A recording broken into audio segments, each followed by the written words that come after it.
कोरों की गूंज और आत्मा की आंखें। एक बार की बात है, एक विशाल महल में एक रानी रहती थी। उसका शाही बिस्तर हर दिन किसी फूलों की सेज की तरह सजाया जाता, रेशमी चादरें, गुलाब की महक और मुलायम तकिए। यह सारा काम करती थी उसकी एक सच्ची सेविका, जो हर दिन उसे देखकर बस मुस्कुरा देती थी। लेकिन उस दिन कुछ बदला। दासी बेहद थकी हुई थी, शायद तन से भी ज्यादा, मन से। कमरे की ठंडी खुशबू और बिस्तर की मोहक नरमी उसे अपनी ओर खींचने लगी। उसने पहली बार खुद से एक सवाल पूछा, क्या मैं नहीं जान सकती कि इस ऐश का अनुभव कैसा होता है? बस इसी सोच में वह कुछ पल के लिए बिस्तर पर लेटी और वहीं सो गई। कुछ समय बाद रानियां पहुंची। उसने अपनी दासी को अपने बिस्तर पर पाया। उसकी आंखों में आग थी और दिल में घमंड। मेरे बिस्तर पर थू! रानी ने गुस्से में आदेश दिया, इसे 60 कोड़े मारो। कोड़े बरसते रहे। दासी की पीठ से लहू बह निकला।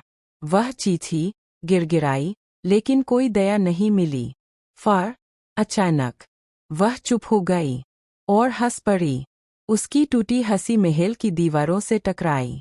रानी चौंकी, तू हंस क्यों रही है? दासी ने आंखें ऊपर उठाईं और धीमे स्वर में बोली, मैं तो इस बिस्तर पर चंद मिनट सोई और मुझे 60 कोड़े मिले। आप तो वर्षों से इस बिस्तर पर सो रही है। ऊपर वाला आपको क्या देगा, यह सोचकर ही मैं कांप जाती हूँ। और हंस भी। ये शब्द हवा में तीर की तरह तने रह गए। इस घटना की गूंज महल से निकलकर एक ऐसे व्यक्ति तक पहुंची जो विलासिता में डूबा था, सप्पू साहब। उसने जब यह सुना तो उसकी आत्मा जैसे जाग गई। वह चौंका, अगर यह सच है तो मैं किस दिशा में जा रहा हूँ? उसी दिन उसने अपने सारे सुख सजन, ऐश्वर्य और मोहमाया त्याग दी। संत बन गया। तप में रम गया। लोग उसे आदर से खटखटा बाबा कहने लगे, क्योंकि वह हर दरवाजे पर ज्ञान का द्वार खटखटाता था।